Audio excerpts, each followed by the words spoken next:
오늘 우리가 함께 보신 이 요한계시록의 말씀은 크게 세 가지 주제로 우리가 주제를 다루고 있다라고 해석할 수가 있습니다. 사도 요한이 요한계시록을 쓰면서 크게 세 가지의 목적, 세 가지를 전달하기 위해서 썼는데요. 첫 번째는 여러분 잘 알고 계시듯이 종말론입니다. 종말의 때에 어떤 일들이 일어나게 될지, 마지막 때에 그 모습들을 계시해 주시는 주님의 말씀을 우리가 요한계시록을 통해서 볼 수가 있습니다.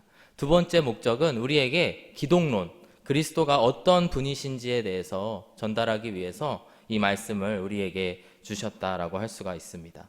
그리고 마지막으로는 교회론입니다. 바로 조금만 우리가 생각해 보면 알 수가 있는데요. 종말론, 즉 마지막 때를 준비하면서 어떻게 그리스도를 따라갈 것인가. 그게 결국에는 교회들에게 있는 사명이고 또 교회가 추구해야 될 방향이라고 할 수가 있습니다. 그래서 요한계시록의 말씀을 사실 우리가 처음에 접하게 되면은 좀 부담스럽고 읽기가 어렵다고 생각하실 수도 있지만 이 세 가지의 중요한 기둥들을 우리가 이해를 하고 있다면 조금 더 우리가 쉽게 이 말씀을 읽을 수 있고 받아들일 수 있다라고 생각을 합니다. 요한계시록 1장 4절의 말씀을 보시면은 이 편지가 교회들에게 주어지고 있다라는 것을 우리가 알 수 있습니다.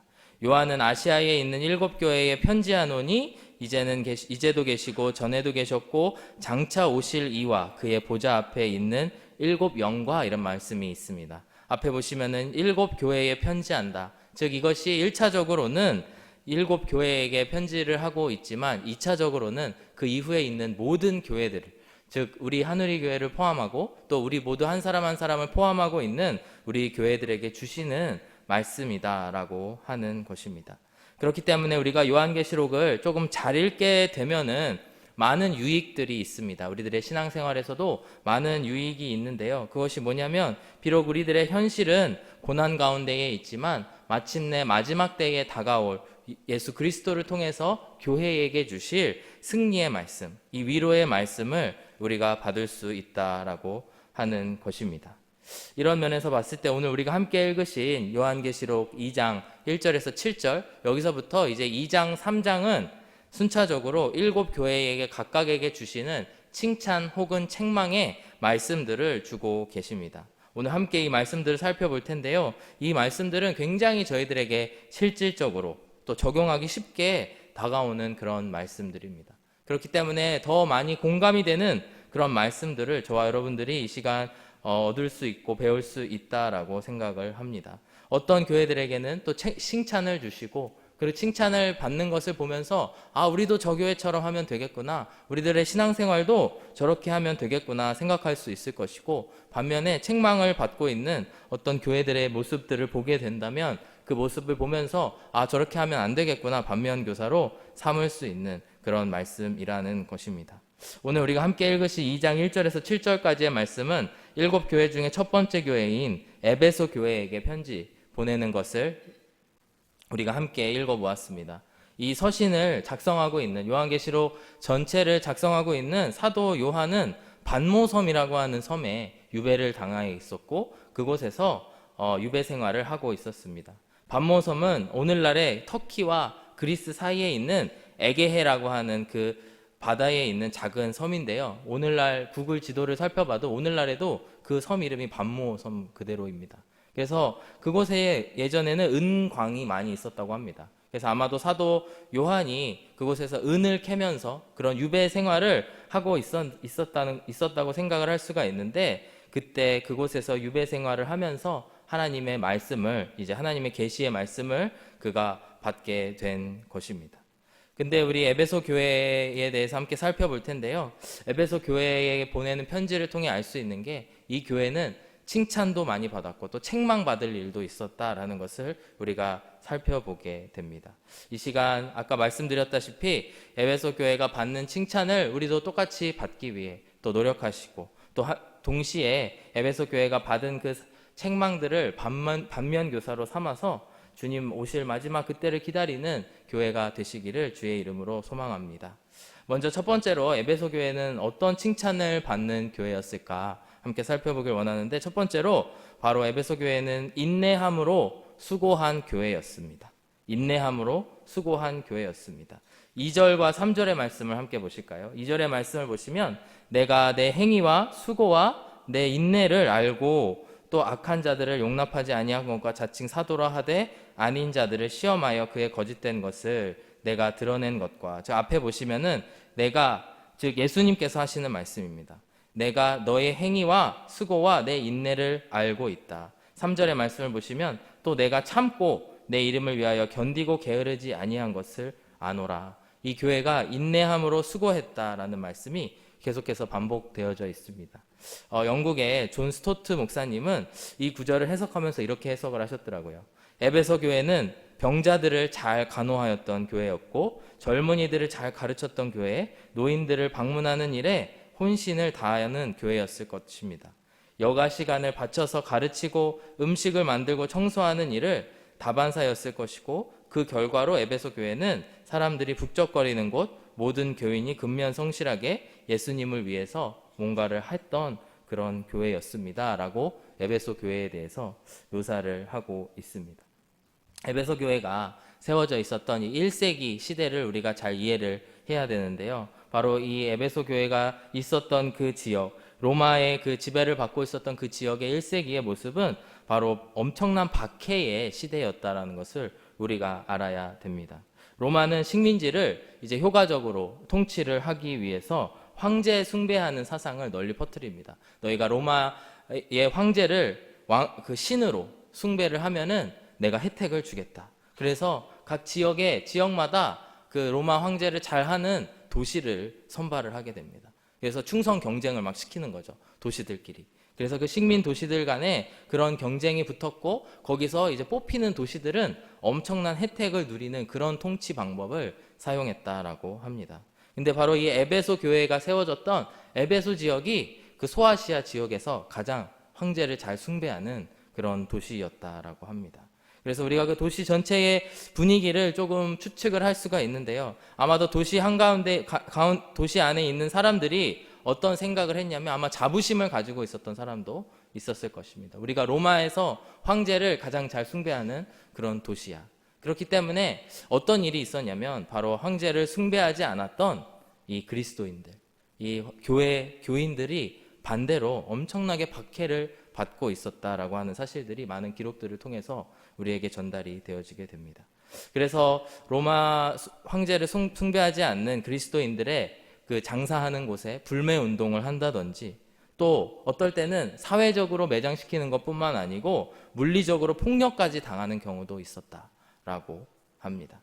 이러한 사회 분위기 가운데에서 그리스도인으로 에베소 교회는 살아가면서 그들이 바로 이러한 노력하고 인내했다라고 하는 것은 사실 우리가 그냥 단순히 단어로만 생각하는 것보다도 더 깊이 있는 말씀이라고 생각을 합니다. 요한계시록 2장 3절의 말씀, 오늘의 본문인데요. 이 말씀을 세번역 성경으로 함께 읽어보시면은 더 우리가 그 모습을 잘 이해할 수가 있습니다. 너는 참고 내 이름을 위하여 고난을 견디어냈으며 낙심한 적이 한 번도 없었다. 이렇게 말씀을 하고 있습니다.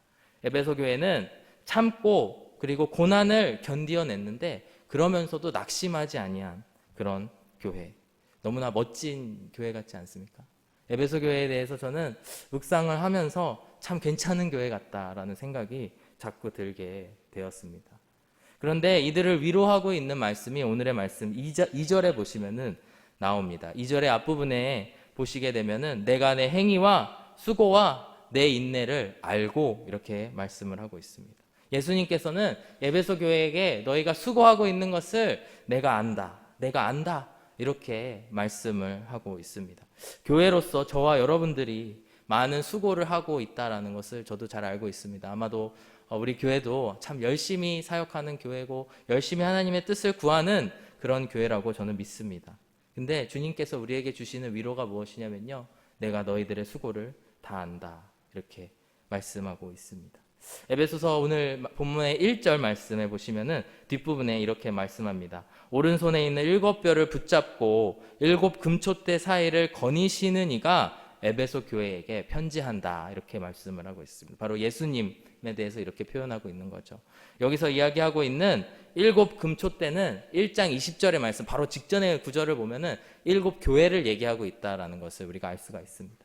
예수님이 어떤 분이시냐면 바로 교회 사이를 거니시면서 우리들 사이를 거니시면서 우리가 하는 행위들을 바라보고 계시고 지켜주고 계시는 그런 분. 그래서 우리가 인내하고 수고하는 것들을 다 아시는 분이라고 오늘 성경은 말씀을 하고 있습니다.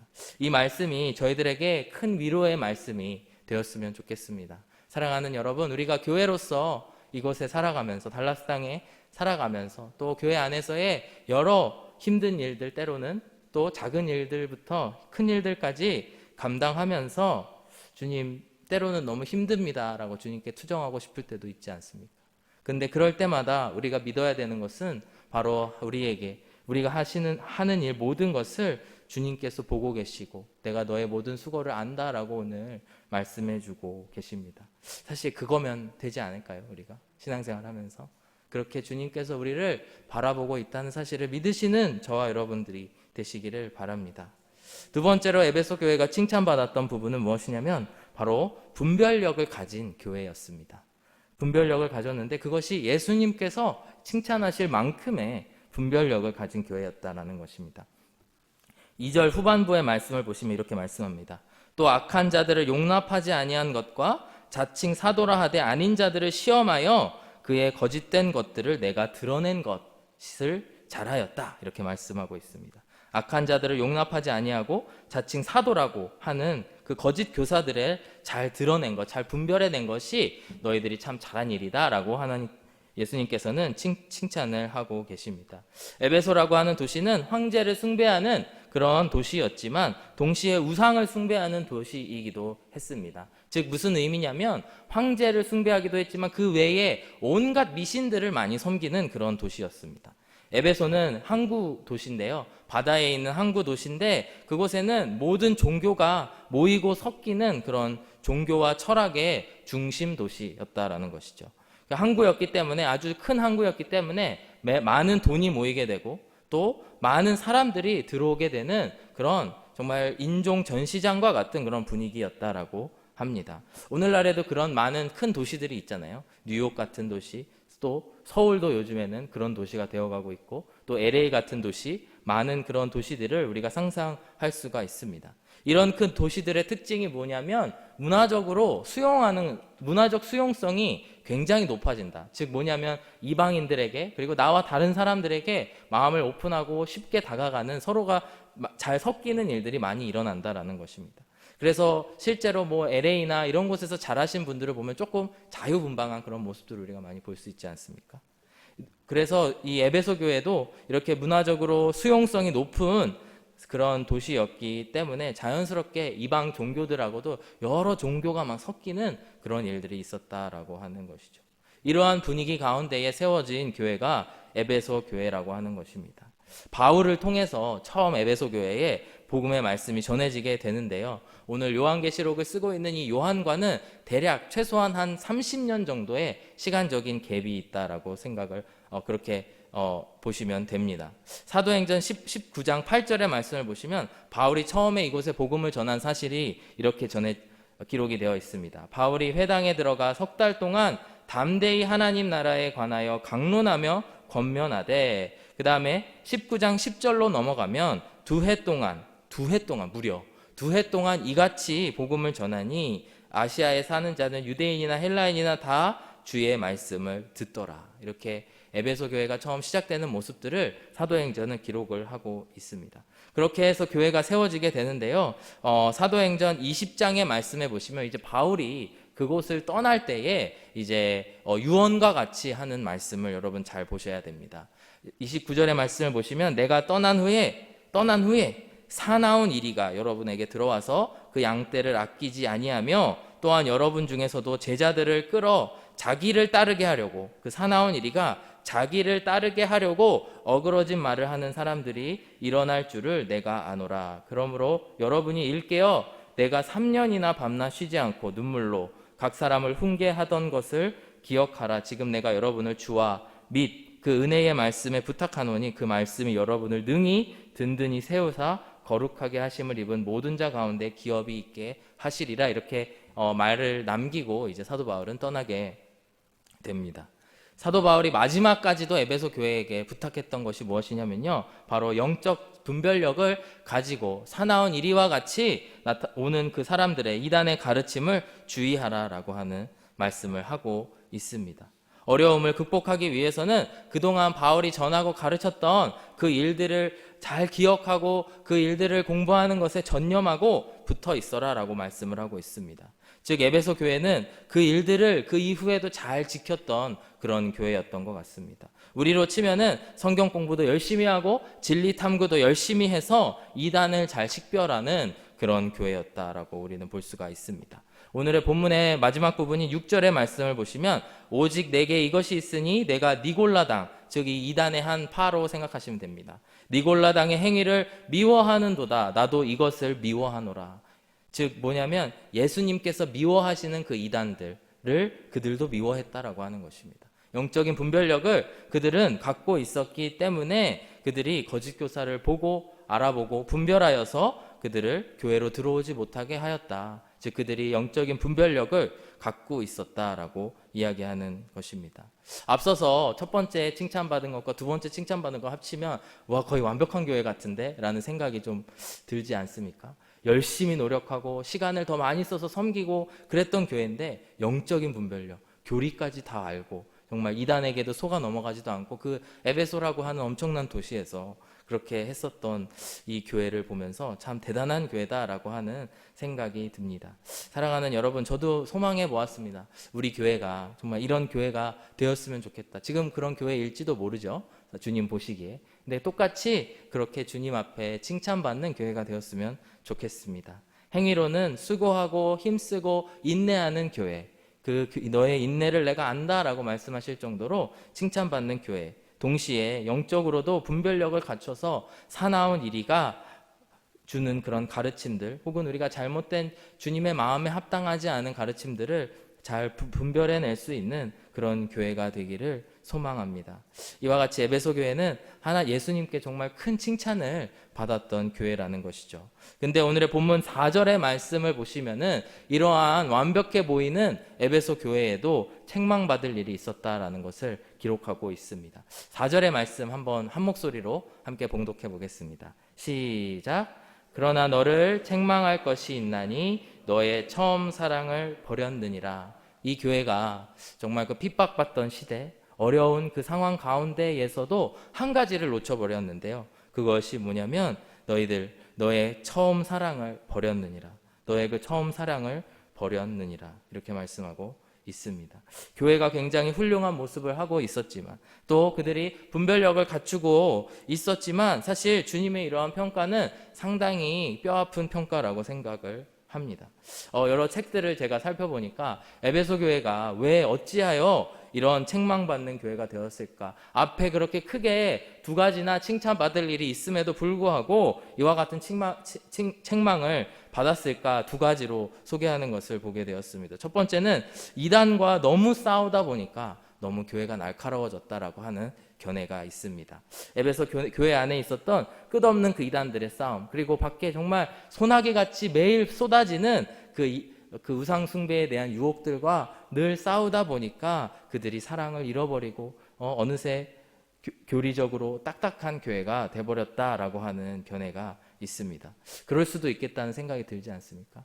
동시에 에베소 교회는 세대 교체에 실패한 교회였을 수도 있다라고 하는 또 견해도 찾아볼 수가 있었습니다. 바울이 있었던 그 시대, 그로부터 약 30년 정도의 시간이 흘러서 이제는 바울도 없고 또 그곳에서 사역했다고 전해지는 사도 요한도 유배에 가 있는 그런 상황, 그런 가운데에 사랑이 전수되지 못하고 그저 교회가 교회의 그 모습만 갖추고 있고 또 교회가 그 딱딱한 교리 안에 갇혀버리는 그런 일들이 있었다라고는 견해입니다. 사실 이 두 가지 모두가 언제든지 우리가 겪을 수 있는, 우리가 신앙생활하면서 겪을 수 있는 그런 부분이라고 생각을 합니다. 우리 앞에 해결해야 될 문제가 있으면 우리는 어쩔 수 없이 똘똘 뭉치죠. 갑자기 이단의 가르침, 잘못된 가르침이 주변에 많이 있다면 우리가 더 교회가 똘똘 뭉쳐서 그 일을 해결하려고 할 수도 있습니다. 그게 사실 좋은 것일 수 있습니다.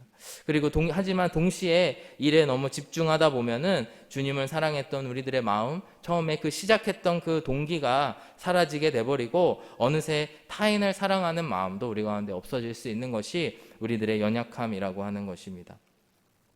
켄 블랜차드라고 하는 작가가 이제 쓴 사랑으로 소문난 교회라고 하는 책이 있습니다. 교회를 소재로 쓴 이 소설입니다. 우화라고 되어 있는데요. 바로 이 소설인데요. 이 사랑으로 소문난 교회라고 하는 책에는 이제 은퇴를 앞둔 팀 매닝이라고 하는 목사가 자신의 교회를 돌아보면서 매우 흡족해하는 내용이 시작을 하게 됩니다. 활기가 넘치는 교회, 그리고 탄탄한 그런 체계를 갖추고 있는 그런 교회, 어디에다가 내놔도 부족함이 없어 보이는 그런 교회를 목회하는 팀 목사가 이제 이 소설의 주인공입니다.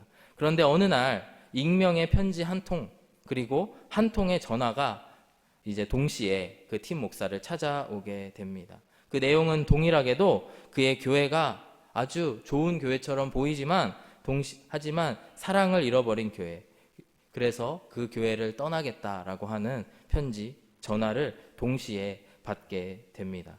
그 팀 목사가 아주 겸손하게 그 통화를 하면서 물어봤습니다. 왜 당신은 우리 교회를 떠나려고 하십니까? 라고 하니까 그 통화 내용이 이렇게 나와 있습니다. 작년 크리스마스 행사만 해도 제가 도우미로 자원을 해서 정말 제가 원했던 일을 하고 싶었습니다.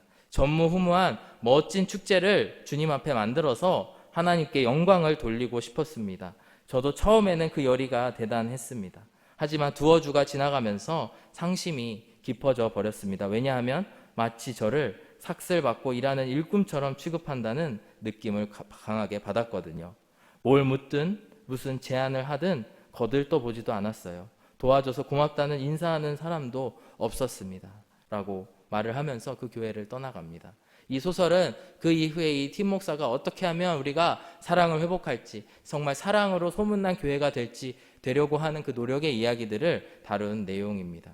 근데 아마도 에베소 교회가 이런 모습이 아니었을까? 에베소 교회가 어느새 30년이라고 하는 그 시간이 지나서 이제 그 교회가 이제 제법 시스템도 갖춰지고, 그리고 그 사람도 많아지고 활기도 넘쳤지만 그 안에 사랑이 물결이 자꾸 빠져나가는, 사랑이 자꾸 없어지는 그런 교회가 아니었을까 생각을 해봅니다. 그래서 주님께서 하시는 말씀, 그러나 너를 책망할 것이 있나니 너의 처음 사랑을 버렸느니라 라고 말씀을 하고 있는 게 아닐까 생각을 해보았습니다. 사실 내일 교회 대항 축구대회가 있습니다. 그래서 사실 지난주에 광고가 나가지 않아서 이제 이 처음 듣는 분들도 계실 텐데요. 주중에 장 목사님하고 같이 저하고 이야기하다가 그런 이야기를 한 적이 있습니다. 이게 축구가 참 중요하지만 누구 한 명이라도 다치면 정말 안 된다. 다치지 않도록 우리가 잘 분위기를 만들자, 이런 이야기를 나눴습니다. 그래서 아무리 이기더라도 우리가 다치면 지는 거다, 뭐 이런 이야기를 장 목사님과 이야기를 나눴습니다. 근데 제가 동시에 이 말씀을 준비하다가 그런 생각이 들었습니다. 누구라도 당연히 다치면 안 되지만 동시에 축구하다가 싸우면 진짜 지는 거다. 아무리 우리가 이겨도 싸우면 승부욕에 눈이 멀어서 싸우게 되거나 얼굴을 붉히는 일이 생기면 진짜 지는 거다라고 하는 생각이 들었습니다. 이 말씀을 묵상하면서 주마등 같이 스쳐 지나가는 저의 그 2주 전에 경험했던 일이 생각이 났는데요. 2주 전에 이제 주일 오후에 성가대 모임이 있었습니다. 그래서 식당에서 체육관에서 같이 짧게 식사 교제도 하고 또 그 이후에 짧게 게임을 하는 시간이 있었는데 그곳에 있었던 사람들을 4팀으로 나눠서 이제 게임을 하는 그런 시간이 있었습니다. 저희 가정과 그리고 그 시간에 아직 남아있었던 교육자 가정까지 같이 조인을 해서 같이 4팀으로 나눠서 스피드 게임을 하고 있었는데요. 그곳에서 저희 팀이 1등을 해버리고 말았습니다. 그랬는데 제가 그 스피드 퀴즈의 게임을 설명하는 그런 사람이었는데 점점 제 눈이 뒤집히는 게 제가 보이더라고요. 점점 승부욕에 눈이 멀어서 이제 제가 그걸 볼 때마다 점점 막 이렇게 강하게 이렇게 째려보고 그 문제지를 째려보고 있는 저의 그 모습들이 저는 너무나 느껴졌습니다. 근데 제 자신을 저의 승부욕에 맡기고 그 승부에 임하게 되었습니다.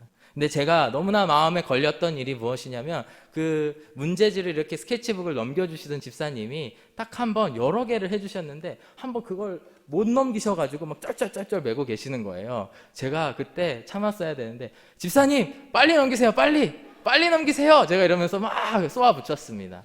그러고 1등을 했습니다. 무려 1초 빨리 저희 팀이 1초 빨리 그거를 답을 맞춰서 1등을 했는데요. 부상으로 이제 제가 귤을 대표로 받고 그 귤을 들고 집에 돌아가는데 저의 모습이 얼마나 창피하고 처량하던지, 그때 때마침 제 아내가, 아기가 울어서 잠깐 밖에 나갔었는데 제가 아내에게 1등 했어, 이거 받았어 하고 있는 저의 모습이 어찌나 부끄럽고 씁쓸했던지 모릅니다. 사실 우리가 어떤 목표를 가지고 어떤 정말 목적을 가지고 살아가다 보면 제가 말씀드렸듯이 눈이 뒤집히는 그런 순간들이 있죠.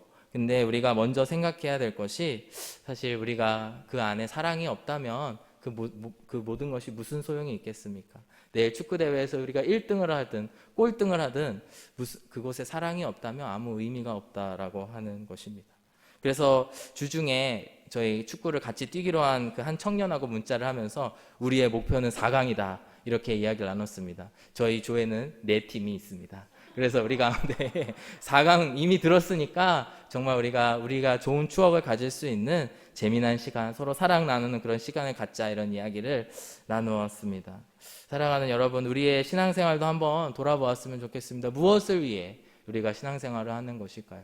우리가 우리의 목적을 가지고 나아갔을 때에, 그리고 명분을 가지고 나아갔을 때에 그것 때문에 사랑을 잃어버린다면 주님께서 너무나 슬퍼하시고 주님께서 너무나 우리를 보시면서 안타까워하시는 일들이라는 것입니다.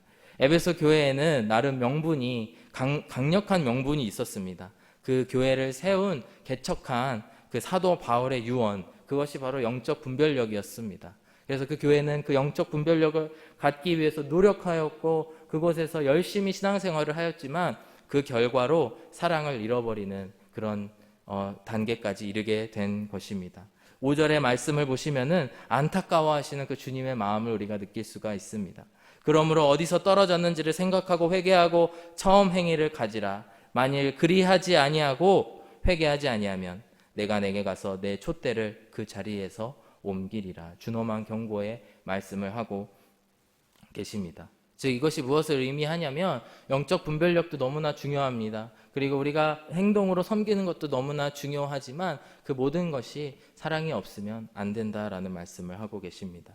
마태복음 24장 12절의 말씀을 보시면은 예수님께서 다시 오실 마지막 때를 이렇게 묘사하고 있습니다. 불법이 성행함으로 많은 사람의 사랑이 식어지리라. 마지막 때의 특징이 무엇이냐면 바로 이 우리들 마음속에, 사람들의 마음속에 사랑이 식어져 버린다라고 하는 것입니다.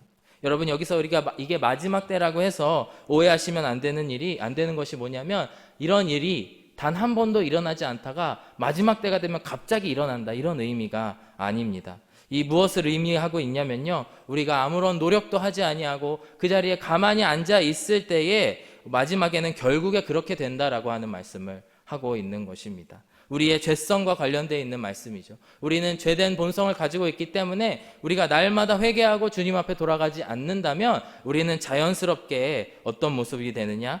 바로 사랑이 식어져 버리는 모습으로 자연스럽게 흘러가 버릴 수밖에 없는 그런 존재들이라고 하는 것입니다. 사랑하는 여러분, 우리가 정말 사랑하기에 힘쓰는 그런 교회가 되길 원합니다. 그래서 주님께서 너가 비록 이것도 부족하고 저것도 부족하지만 너는 그 첫사랑을 가졌노라 라는 칭찬을 받으시는 저와 여러분들이 되시기를 바랍니다. 첫사랑을 잃어버린 에베소 교회에게 주님은 3가지로 권면을 하고 계십니다. 첫 번째는 어디서 떨어졌는지를 생각하라, 기억하라. 너희들의 그 첫 마음을 다시 한번 기억하라 라고 하는 말씀을 하고 계십니다. 두 번째로는 회개하라 라고 말씀을 하고 계시는데요, 바로 행위를 강조하고 있는 것입니다. 우리가 첫 번째 말씀드린 생각하라 라고 하는 것은 단순히 생각하고 기억하는 것이라면, 회개하라 라는 말씀은 행위에 대한 말씀입니다. 즉 뒤돌아서 바로 행위로 회개하라 라고 말씀을 하고 있고요, 마지막 3번째로는 그 처음 행위를 되찾으라, 처음 행위를 가지라,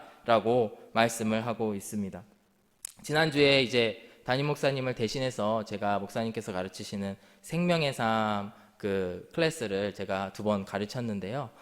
인도할 기회가 있었는데요. 그 중에 가장 한 과의 그 내용이 성령 충만에 대한 이야기를 하는 시간이 있었습니다. 그 강의에서 성령 충만을 어떻게 설명을 하냐면요. 성령 충만한 사람과 술에 충만한 사람이 공통점이 많다. 이런 이야기가 나옵니다. 무슨 뜻이냐면 술에 취한 사람의 특징이 뭐냐면 계속 노래하고 말이 많아지고 아무 데서나 자고, 성령에 충만한 사람들도 비슷하다는 이야기입니다. 뭐냐면 계속 노래하고 계속 찬양하고 또 말이 많아지고 예수님 전하기 위해서 말이 많아지고, 세 번째로 아무 데서나 잘 수 있는, 주님의 사명이라면 어디든지 가오리다, 그 마음을 가질 수 있는 게 성령 충만한 사람들의 특징이다라는 말씀을 나누게 되었습니다. 이 말씀을 보면서 과거에 예전에 저 첫사랑의 그때의 저의 모습을 봤을 때 정말 계속 노래하고 예수님에 대해서 말이 많고 또 아무 데서나 잘 수 있는, 정말 주님께서 보내시면 아무 데나